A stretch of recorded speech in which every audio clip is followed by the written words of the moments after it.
galerinha, tudo bem com vocês? Hoje nós vamos começar um assunto novíssimo em Folha. Eu já estava morrendo de saudade de vocês. Vamos lá?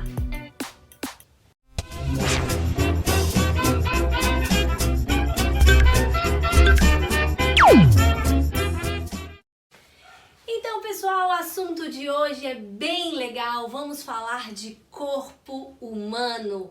E para a gente entrar nesse fantástico mundo, primeiro eu preciso falar do pequenininho pro grandão, para que vocês entendam tudo bem direitinho. Vamos lá? Vamos começar pela unidade menor que nós vamos falar dos seres vivos. É a unidade fundamental da vida. Estamos falando das células. Essas células que funcionam como se fossem tijolinhos de uma construção. Existem seres vivos que são formados por uma única célula, como por exemplo as bactérias, alguns tipos de algas. Mas existem também seres vivos como você, que é formado por muitas células. E tem coisas muito interessantes para a gente conversar sobre isso. Então imagine você, o seu corpo, ele é todo formado de células. E essas células, elas têm funções muito importantes para o funcionamento do seu organismo como um todo. Ela funciona como se fosse uma fábrica que fabrica muitas proteínas importantes. Mas calma lá, nós vamos passo a passo para que você entenda tudo bem direitinho. Primeiro aí vai uma curiosidade. Imaginem que essas células são tão pequenas, que a gente não consegue enxergar a olho nu. Precisamos da ajuda de microscópio para que a gente consiga enxergar essas coisas que são tão ricas e tão importantes para que a gente seja um ser vivo. Ela é tão pequena que se vocês imaginarem a pontinha de uma agulha, que é bem pequenininha, naquela pontinha de agulha de um alfinete, cabe em torno de 40.000 células. É isso. Elas são tão pequenininhas, e somos formados por milhões dessas células. O nosso corpo, ele é formado por essas células. E o mais legal de tudo é que lá dentro dessa célula, no núcleo dessa célula, existe uma molécula bem pequenininha, menor ainda, que é chamada de DNA. O DNA, então, ela é a molécula da vida. É ali que contém toda a receita de como fazer um ser humano. É mesmo, Flávia? Então quer dizer que dentro das nossas células, que já são pequenininhas, existem estruturas que são menores ainda, chamadas de DNA, que parece um livro de receita para fazer outra Flávia? É isso mesmo. Dentro das nossas células, então, existe o nosso material genético, o DNA. E ali é a central de comando da célula. É a informação que está contida nesse DNA que vai comandar todas as atividades da célula. Então ali contém toda a receita que precisa para fazer você. Então, se o seu corpo precisa se defender, por exemplo, de um vírus que foi atacado, o seu DNA tem a receita para fazer uma proteína que vai combater esses vírus, por exemplo. O seu DNA tem a receita para formar os hormônios que são importantes para você crescer, por exemplo. No seu DNA existe a informação de qual vai ser a cor dos olhos da Flávia ou da Marina, né? Existe todas as informações, qual vai ser a cor do cabelo. Ali é um livro aberto, é o livro da vida. E olha que legal, lá no núcleo da célula onde está esse DNA, se a gente pegar esse DNA e esticar, se a gente tivesse condições de pegar, né? Ele é muito pequenininho, a gente não consegue, mas se a gente conseguisse colocar esse DNA em linha reta, cada DNA de uma célulazinha sua tem quase 2 metros de tamanho. 2 metros? O que é 2 metros? O tamanho de uma porta, mais ou menos, um pouco menos do que isso. Então, cada célula sua tem dentro dela, lá no núcleo, uma molécula bem grande grandona, de mais ou menos 2 metros de altura. Só que ela fica tão enroladinha, tão enroladinha, tão enroladinha, espremidinha ali no núcleo. Como nós temos trilhões de células, cada uma delas medindo 2 metros, se a gente pegasse cada célula, tirasse o nosso DNA e colocasse em linha reta, ia ficar tão grande, tão grande, tão grande, que daria uma distância que você poderia ir no Sol e voltar para a Terra 66 vezes. É isso, 66 vezes. Olha como é grande essa molécula, mas lembrem-se que ela está bem condensada, bem enroladinha dentro de cada célula sua.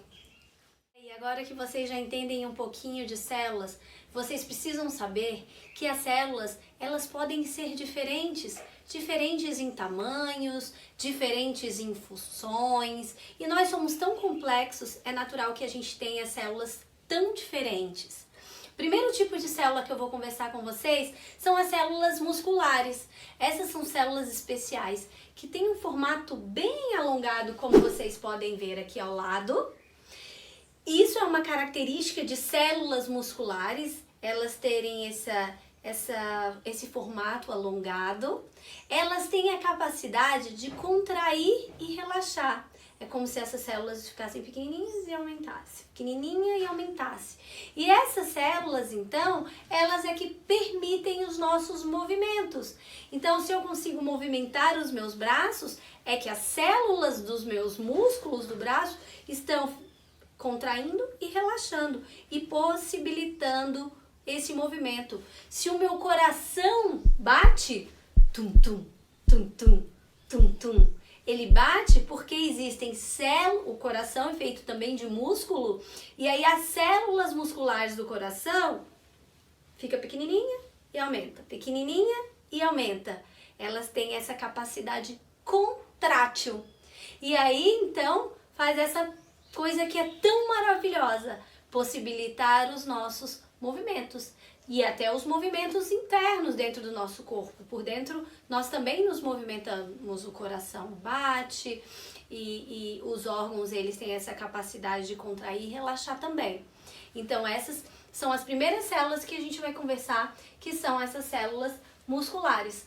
Um outro tipo de célula muito importante, que também tem um formato bem diferente, são as células que têm um nome também especial, que são as células neuronais. Vocês provavelmente já ouviram falar sobre os neurônios.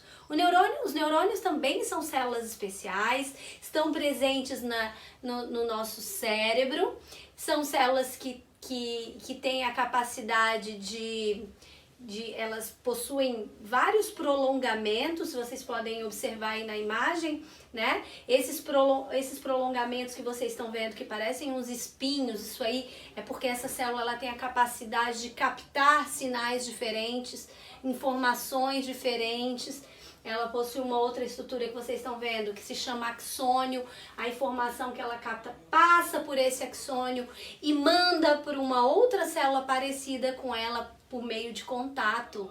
Essas células estão no cérebro, elas são importantes para o nosso aprendizado. Cada vez que eu estou falando aqui e vocês estão aprendendo o que eu estou falando aqui, significa que cada célulazinha dessa sua captou a informação que eu mandei e uma célula encostou na outra, que encostou na outra, parece um circuito elétrico. E a informação vai passando de célula em célula e vai formando o seu aprendizado, vai formando a sua memória. São as células neuronais que são responsáveis por esse tipo de atividade. Nós temos também as células da pele, que são células que são bem importantes, são células... elas não estão presentes só na pele, apesar de a gente estar falando de células da pele, mas a gente chama, depois vocês vão ver que elas vão dar origem ao tecido epitelial. Mas calma, essas células da pele, elas têm uma característica que normalmente elas são mais quadradinhas ou retangularzinhas, mas elas estão sempre muito juntinhas umas das outras, coladinhas umas nas outras. Isso é bem importante aí para essas células. Elas têm uma capacidade de revestimento E também existem outras funções que depois a gente conversa sobre isso. Esses são os tipos celulares. E quando eu falei para vocês que a gente ia começar do pequenininho para o grandão, nós estamos falando que nós somos formados de células. Essas células lá no núcleo dela tem o DNA, que é quem comanda toda essa célula, né? As células, elas se agrupam, elas se organizam. Você, quando foi fecundado, era uma célulazinha só. E hoje você tem trilhões de células. Você veio de uma só. Uma que se dividiu em 2, em 4, e aí foi formando o seu organismo multicelular altamente complexo. Então essas células, elas começam a se combinar e organizar, tipo, eu que sou igual a você, fica juntinho comigo. Você que é diferente, fica lá naquele cantinho. Então as células de um tipo se agrupam para formar tecidos. Então as células que são todas parecidinhas, igual eu falei pra vocês, mas com formato quadradinho, todo mundo fica aqui, todo mundo fica aqui, todo mundo tem a função de revestimento. Células de pele. A hora que elas estão agrupadas, aquele monte de células que são semelhantes e que desempenham uma função semelhante, por exemplo, de revestimento, elas formam um tecido. Por exemplo, o tecido epitelial. As células, por sua vez, musculares, que já são mais alongadas, elas ficam separadas ali, né? E se agrupam junto com as suas células semelhantes. Opa, todo mundo que é muscular vem pra cá, vamos juntar. E quando elas se juntam e se organizam, interagem entre elas, elas formam também um tecido, que é o tecido muscular. Da mesma forma, as células neuronais. Então, dessa forma, vocês entendem que a unidade menor que nós estamos falando é de célula. As células podem se organizar em tecidos. Tecido muscular, tecido nervoso, tecido epitelial. E esses tecidos, eles podem se organizar. O tecido epitelial, juntamente com o tecido muscular, e formar um órgão. Por exemplo, o coração. Por exemplo, o estômago. E aí, a gente já está falando de uma estrutura maior. Eu falei de célula, eu falei de tecidos, agora eu estou falando de órgãos. E aí, quando eu falo de órgãos e a gente parar para pensar nas funções dos órgãos, imagina aí o meu intestino, que é um órgão, o meu estômago, que é um órgão. Esses dois órgãos, eles fazem parte, eles trabalham juntos, cada uma com uma função diferente, né? O estômago é o local onde o nosso alimento é quebrado. O intestino é o local onde tudo aquilo que é importante é absorvido. A gente pega aquilo de bom e, opa, vamos guardar isso que é legal para nós, para eu poder utilizar. Isso tudo eu tô falando de quê? De digestão. Então, quando eu falo em estômago, eu falo em intestino, eu falo na boca, eu falo nos dentes, eu estou falando de sistema digestivo ou digestório. Então, olha só, eu saí de uma célula que se organiza para formar tecidos, os tecidos que se unem com outros tecidos para formar órgãos. E os órgãos começam a trabalhar juntos, cada um à sua maneira, para formar o quê? Um sistema. Nós temos vários sistemas. Sistema respiratório. Quando eu falo em sistema respiratório, eu estou falando de um conjunto de órgãos que estão trabalhando junto para quê? Para uma determinada finalidade, que é respirar. Respirar. E levar para todo o meu corpo oxigênio e nutrir todas as minhas célulazinhas, cada uma delas, de oxigênio, porque elas precisam de oxigênio para funcionar. Então é isso, gente. Nós somos uma grande máquina que funciona de maneira tão perfeita. E é isso, eu espero que vocês tenham gostado e nós nos vemos na próxima aula. Beijo para vocês. Tchau, tchau.